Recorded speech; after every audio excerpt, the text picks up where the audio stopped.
अस्सलाम वालेकुम व्यूअर्स, कैसे हैं आप।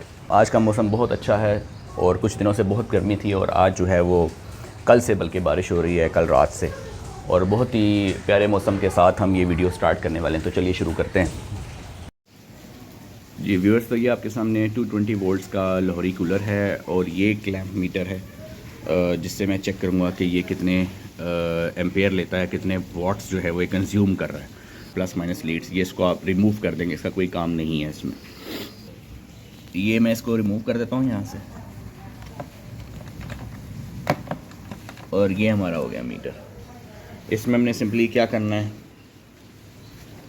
इसमें हमने सिंपली क्या करना है, इसमें हमने इसको जो है, अगर आप बोर्ड से देखें तो इसके ऊपर एक ये सिलेक्टर लगा हुआ है, सिलेक्टर स्विच। ये सिलेक्टर स्विच अभी ऑफ पोजीशन पर है। इससे आगे जाएंगे तो ये वोल्ट मीटर बन जाएगा, इससे आगे जाएंगे तो ये ओम मीटर बन जाएगा, रेजिस्टेंस देगा। इससे ऊपर जाएंगे तो ये डायोड पोजीशन पे आ जाएगा, यानी कि इसमें कंटिन्यूटी चेक होती है। यहाँ से आप जाएंगे तो ये फ्रीक्वेंसी बताएगा हर्ट्स में। इससे ऊपर जाएंगे तो ये आपको एम्पेयर्स बताएगा, डीसी और एसी दोनों में बताएगा। इस बटन से आप डीसी एसी बदल सकते हैं। इसी तरह 400 एम्पेयर्स पे चला जाएगा लास्ट ऑप्शन पे, इससे डीसी एसी आप बदल सकते हैं। यानी 400 एम्पेयर तक डीसी एम्पेयर हो या एसी एम्पेयर हो, दोनों आप जो हैं वो मेजर कर सकते हैं। चूँकि ये हमने एम्पेयर चेक करने हैं, हमने वोल्टेज निकालनी है, तो हमें ये तो पता है कि ये कूलर 220 वोल्ट्स पे चलता है, मगर हमें इसके एम्पेयर नहीं पता। तो हम इसको 40 एम्पेयर पे ले जाएंगे, ये 40 पे इसको सेट कर देंगे। ये 40 पे हमने इसलिए इसको सेट किया ताकि हमें ये पता है कि इसके एम्पेयर ज़्यादा से ज़्यादा 1 या 2 या 3 होंगे, ज़्यादा नहीं होंगे। तो 40 से ज़्यादा इसकी रेंज है नहीं, लिहाजा हमने इसको 40 पे रखा। और 40 पे सेट करने के बाद इसमें देखेंगे एक इसी को क्लैम्प कहते हैं। यहाँ से आप क्लैम्पिंग कर सकते हैं। ये बटन को आप ऐसे प्रेस करेंगे तो ये पोर्शन ओपन हो जाएगा, क्योंकि जब आप इसको बटन को प्रेस करेंगे तो ये पोर्शन ओपन हो जाएगा। और यहाँ पे जिस तरह ये वायर है, इस वायर को इसके बीच में ले लेंगे ऐसे करके और इस बटन को छोड़ देंगे, ठीक है। तो लेकिन ये है कि आपने इस बात का ख्याल रखना है कि इसको मेजर करते वक्त दोनों वायर्स को नहीं लेना। जैसे ये एक प्लस एक माइनस है, दोनों को नहीं लेना। दोनों को लेंगे तो वो दोनों का जो है या तो ऐड हो जाएगा या कैंसिल हो जाएगा। ये डिपेंड करता है कि दोनों में जो डायरेक्शन ऑफ करंट है वो सेम डायरेक्शन में है या रिवर्स डायरेक्शन में है, ठीक है जी। लिहाजा हम दो में मेजर नहीं करेंगे, बल्कि अगर एक में एक फेज़ एक न्यूट्रल हो, या अगर एक में प्लस एक में माइनस हो। अगर हम डीसी मेजर करें तो उसमें एक में प्लस एक में माइनस होती है, अगर एसी होते हैं तो एक में लाइन और न्यूट्रल होती है। तो आपने चाहे प्लस माइनस हो या चाहे लाइन न्यूट्रल हो, लेनी एक ही वायर है, एक वायर लेनी है इसके अंदर, क्लैम्प के अंदर, और ऐसे छोड़ देना है इसको। तो ये हो गया क्लैम्प का तरीका। अब चलते हैं कूलर की तरफ। तो जैसे कि मैंने बताया कि ये कूलर है, लेकिन इस कूलर को अगर हम अभी तो 220 वोल्ट्स पे ऐसे देखें चला सकते हैं, लेकिन अब क्या करें, इससे तो हम क्लैम्प नहीं ना लगा सकते। यहाँ पे हम क्लैम्प कैसे लगाएंगे, ये वायर आ रही है। तो उसके लिए मैंने ये एक छोटी सी जो है वो एक्सटेंशन बोर्ड बनाया है, ठीक है। उसके साथ ये वायर अलग करती है ताकि हम इजीली मेजर कर सकें इसको। तो इसको यहाँ से बाहर निकालेंगे। हमने बोर्ड बनाया है, इस बोर्ड की हमने यहाँ पे लगा देनी है, ठीक है। अब ये कुछ इस तरह का सीन बन गया, देखें। ये अब जो लोड चलेगा इससे चलेगा और यहाँ से हम उसकी क्लैम्प करके चेक कर सकेंगे उसको, ठीक है। ये मैंने जो लाहौरी कूलर की जो लीड है वो मैंने यहाँ लगा दी और यहाँ से मैंने इसको बोर्ड पे लगा दिया। अब मैं मेजर कहाँ से करूँगा, मेजर ऑफ कोर्स यहाँ से करूँगा। तो अभी हम इसको ऑन करेंगे और चेक करेंगे।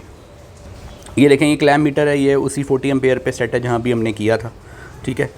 तो अब ये डीसी पे है, ये ईसी पे है। तो ये गौर से देखें, यहाँ पे डीसी लिखा आ रहा है, डीसी लिखा आ रहा है। तो इस बटन को अगर आप प्रेस करें, ये एसी लिखा आ गया, क्योंकि हम एसी करंट में ये कर रहे हैं, डीसी नहीं कर रहे। ये एसी कूलर है, डीसी कूलर नहीं है, लिहाजा यहाँ एसी लिखाना ज़रूरी है। ये ब्लू बटन जो जिस पे सेलेक्ट लिखा हुआ है, इसको हम सेलेक्ट करके यहाँ से डीसी के बजाय एसी कर सकते हैं, ठीक है जी। यहाँ 00 आ गया, यहाँ एसी आ गया। अब हम रेडी हैं। अब हम इस बटन को ऑन करेंगे, लेकिन मैं उधर से ऑन करूँगा, लेकिन मैं कैमरा इधर रखूँगा ताकि आप इधर रीडिंग चेक करें। ये मैं उधर से ऑन कर रहा हूँ, ठीक है। ये मैंने ऑन कर दिया। 2.1 एम्पेयर मैक्सिमम करंट गया स्टार्टिंग में। अब कूलर चल पड़ा है, आपको आवाज़ आ रही होगी। तो ये कितना करंट ड्रॉ कर रहा है आमतौर पे 0.99, यानी तकरीबन 1 एम्पेयर ले रहा है।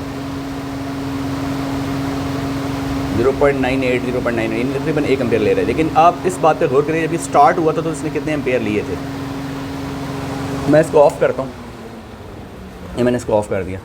अब आपने नज़र रखनी है कि स्टार्ट में कितने एम्पेयर लेता है। स्टार्टिंग एम्पेयर कितने हैं इसके? 2 एम्पेयर। 2 एम्पेयर इसने मैक्सिमम लिए और फिर ये 1 एम्पेयर यानी 0.98 पे आके सेटल हो गया।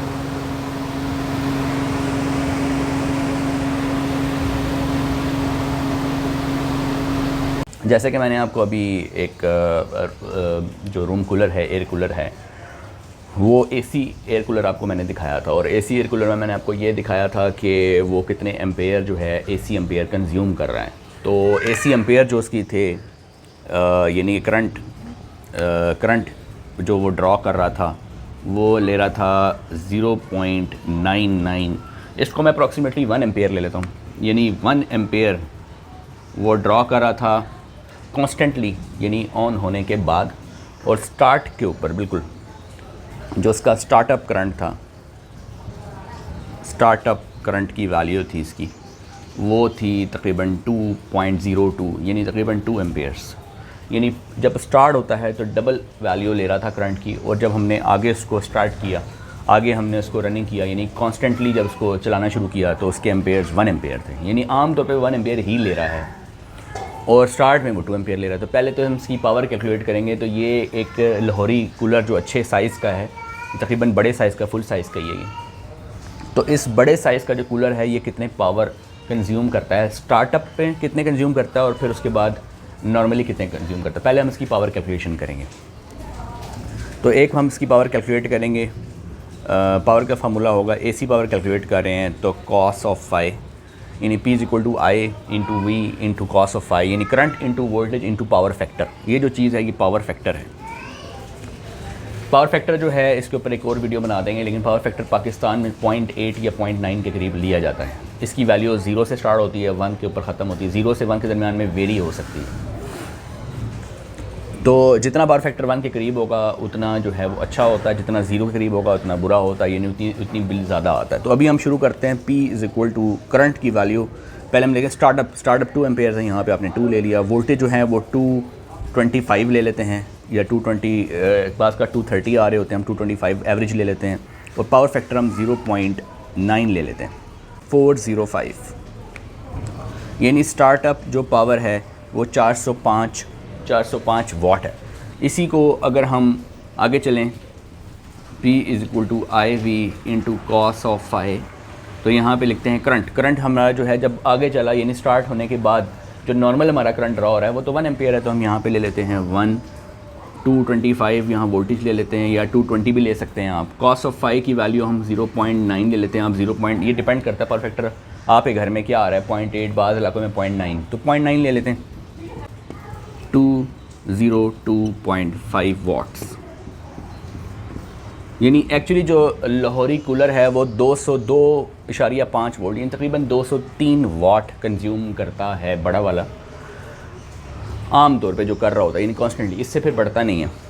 और जब स्टार्ट हम करते हैं तो उसको 405 वाट रिक्वायर्ड होते हैं ऑन होने के लिए। अगर आप इस कूलर को सोलर से चलाना चाहते हैं तो 225 वोल्ट्स पे अगर कूलर ऑपरेट हो रहा है, और ये जो हम पावर निकाल रहे हैं वो चूँकि हम बैटरी नहीं इस्तेमाल कर रहे हैं, हम सोलर से डायरेक्ट इस्तेमाल कर रहे हैं, तो सोलर के जो वोल्टेजेस होते हैं वो तो डिफरेंट होते हैं, यानी सोलर पैनल से जो वोल्टेज आ रहे हैं वो डिफरेंट हैं, वो डीसी वोल्टेज हैं, उसको एसी में कन्वर्ट करना पड़ेगा, यानी हमें एक इन्वर्टर लगाना पड़ेगा। तो अगर हम इन्वर्टर लगाते हैं तो इन्वर्टर तो मार्केट में कोई ऐसा नहीं है जो 100% एफिशिएंट हो।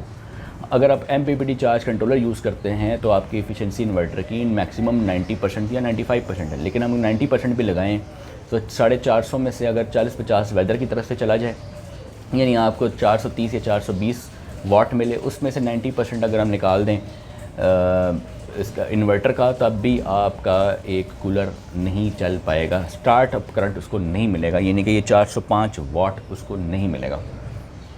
ये 405 और ये 202 आपने ज़हन में रखना है। हम अपनी कैलकुलेशन को आगे बढ़ाते हैं। अगर आप एक पैनल लेके आते हैं, फॉर एग्ज़ाम्पल आप पैनल लाते हैं 450 वाट्स का, अब इसके वोल्टेजेस कितने हैं, 42 वोल्ट्स हैं इसके, और तकरीबन 10.7 के करीब इसके एम्पेयर्स हैं। ये कूलर है, ये लाहौरी कूलर है, इसको मैं कहता हूँ 220 वोल्ट्स कूलर। ये हम AC DC कूलर की या DC कूलर वगैरह की बात नहीं कर रहे हैं, ये डीसी कूलर की बात या सोलर कूलर की बात नहीं कर रहे हैं हम। घर में लाहौरी कूलर जो होता है यानी कि 220, लाहौरी कूलर ना हो, वो जो बड़ा 220 वोल्ट्स वाला कोई भी कूलर होता है उसकी बात कर रहे हैं। तो वो अभी इसको कितने वाट्स चाहिए थे? स्टार्टअप जो उसको वाट्स चाहिए थे वो 405 वाट थे, और जो उसको नॉर्मल कंजम्पशन के लिए जो थे वो 202 वाट थे। अगर आपके पास सोलर इन्वर्टर हो जो मार्केट से आप परचेज़ कर लें, सोलर इन्वर्टर के अंदर बिल्ट इन एमपीपीटी होता है और बिल्ट इन इन्वर्टर होता है। ये सोलर जो इन्वर्टर होता है उसके अंदर ये दोनों चीज़ें बिल्ट इन होती हैं, यानी एमपीपीटी आपको खरीदने की ज़रूरत नहीं पड़ती, उसके अंदर built in charge controller MPPT charge controller लगा होता है और बिल्ट इन इन्वर्टर लगा होता है, यानी 220 वाट भी दे रहा होता है। ठीक है, ये दो चीज़ें स्किप हो जाती हैं और उसकी एफिशिएंसी जो है वो भी ज़्यादा अच्छी होती है। वो 70% नहीं होती बल्कि कंपनी क्लेम करती है कि जी 90% होती है। बाज़ लोग कहते हैं जी 95%, 92%, उसके बाहर लिखा होता है। लेकिन चलें अगर हम 90% बिलीव नहीं भी करते तो कम से कम 80% तो एफिशिएंसी होती ही है। अगर आप सोलर इन्वर्टर यूज़ कर लें इसके साथ, एमपीपीटी ना यूज़ करें, तो 450 वाट का एक पैनल अगर आपने लगाया हुआ है और फुल कैपेसिटी पे काम कर रहा है 450 इंटू 0.80, 80% भी इसका लेते हैं 360 बनता है, यानी फिर भी ये स्टार्ट नहीं होगा। अब इसको स्टार्ट करें कैसे? ये स्टार्ट होगा इस बैटरी से। बैटरी जो है इस कमी को पूरा कर देगी, बैटरी जो है वो स्टार्टअप दे देगी उसको। एक दफ़ा वो स्टार्ट हो गया तो फिर तो उसने 202 वाट पर ही चलना है। तो अगर आप सोलर इन्वर्टर यूज़ नहीं भी करते और एमपीपीटी यूज़ करते हैं, इन्वर्टर यूज़ करते हैं, तो एमपीपीटी के साथ अपनी बैटरी तो लाजमी लगानी है। तो ये बैटरी अगर अच्छी हो तो ये जो थोड़ी कमी आ रही है 40-50 वाट या 60 वाट की जो थोड़ी कमी आ रही है वो ये बैटरी जो है वो प्रोवाइड करती है। यानी बैटरी जो है वो एक एड देती है, एक असिस्टेंस देती है, सपोर्ट देती है। यही वजह है हम बैटरी का इस्तेमाल एमपीपीटी चार्ज कंट्रोल के साथ लाजमी कहते हैं। क्यों? एक तो एमपीपीटी ऑन नहीं होता, नंबर 2 उसको एक असिस्टेंस चाहिए होती है, उसको ऑन होने के लिए करंट चाहिए होता है, ऑन होने के लिए कोई पावर चाहिए होती है, और अगर लोड को रन करना है उसके साथ भी एक एड मिल जाती है। तो यानी कि 450 वाट के पैनल पे डायरेक्ट इन्वर्टर लगा के आप कूलर को चलाने की कोशिश ना करें, बल्कि आप एमपीपीटी लाएं, एमपीपीटी के साथ एक बैटरी लगाएं, एक अच्छी बैटरी लगाएं, और वो बैटरी कितनी होगी वो भी देख लेते हैं, तो बैटरी की सपोर्ट उसको मिल जाएगी।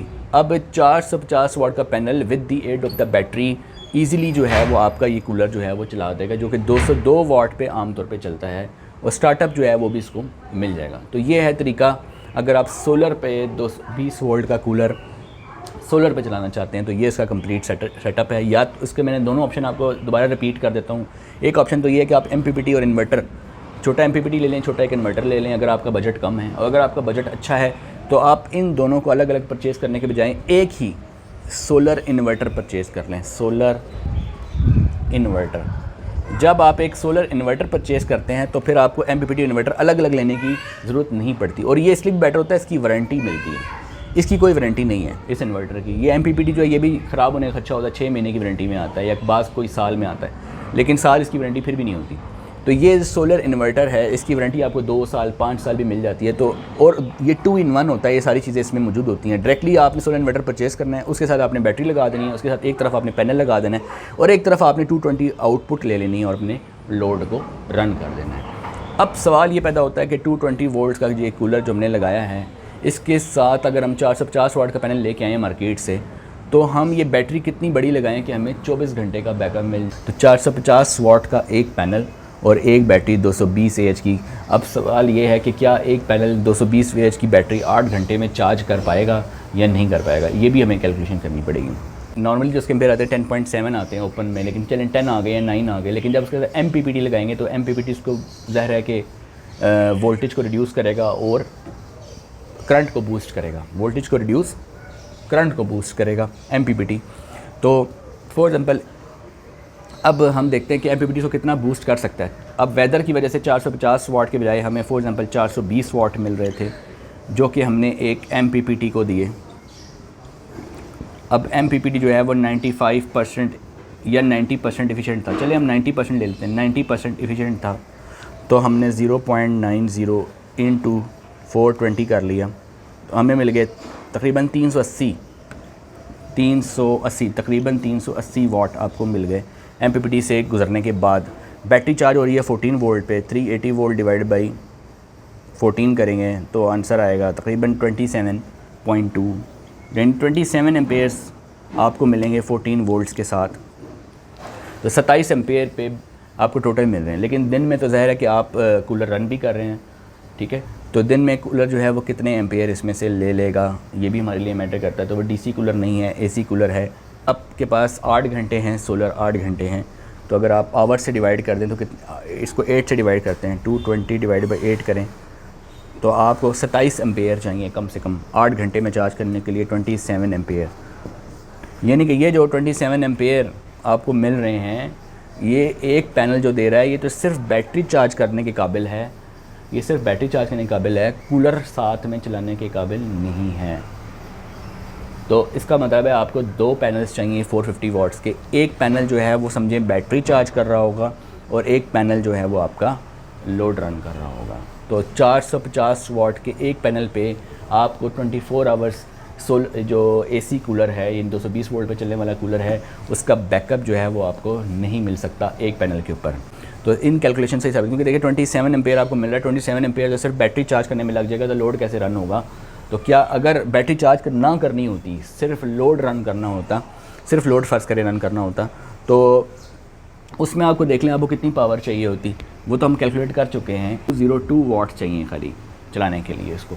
स्टार्टअप में 400 चाहिए तो वो तो बैटरी से मिल जाएंगे। चलें, ये तो चलें आपको एक पैनल आराम से दे देगा, ठीक है, ये पैनल आपको एक आराम से दे देगा, ठीक है।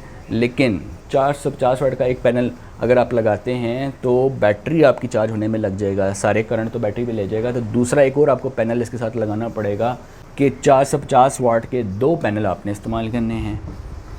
और ट्यूबुलर बैटरी आपने 220 AH वाली इस्तेमाल करनी है। अगर आपके पास ये सेटअप है तो फिर आप एक 220 वोल्ट का कूलर 24 घंटे समझे फ्री हो जाएगा। 8 घंटे वो सोलर से रन होगा, 15 घंटे का आपको बैकअप मिल जाएगा, यानी 24 घंटे पूरे हो जाएंगे। तो आई होप कि आपको ये सारी कैलकुलेशन समझ आ गई होगी और आपको ये वीडियो भी पसंद आई होगी और आपके लिए काफ़ी मालूमाती वीडियो होगी। तो इंशाल्लाह मैं आपके जो कमेंट्स हैं मैं उसको देखता रहता हूँ, उसके जवाब भी देने की कोशिश करता रहता हूँ। आप उसमें सवाल पूछते रहें, आज नहीं तो कल कभी ना कभी मैं ज़रूर उसके आंसर करता रहूँगा। तो आई होप कि आपको ये वीडियो पसंद आएगी। मिलते हैं नेक्स्ट वीडियो में, तब तक के लिए अल्लाह हाफ़िज़।